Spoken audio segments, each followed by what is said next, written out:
Counter example on lecture number 124. Let G be a group under multiplication. That is, when we operate the element 1 of the group G to each element of the group G, the resultant element is again an element of the set G. Minus 1 is also an element of the G, and operate element minus 1 to each element of the set G. The resultant element is again an element of the set G.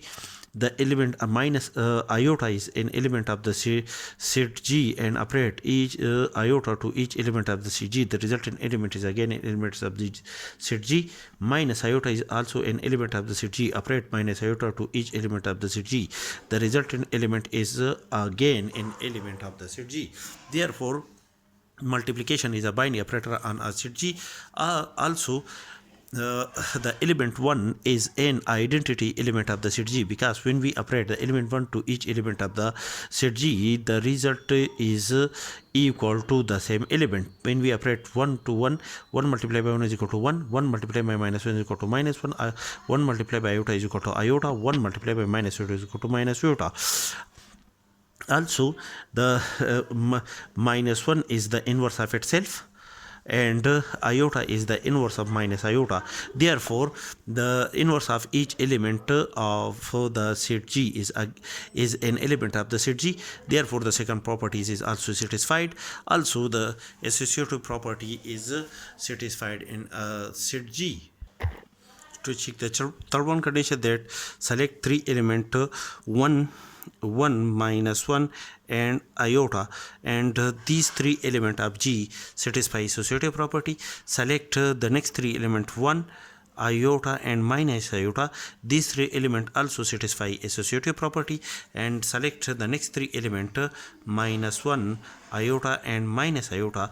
These three element of the set G also satisfy associative property with respect to multiplication. Also, for the next three element 1, iota and minus iota, also these three elements of G satisfy associative property. Therefore, the third condition of a group is also satisfied.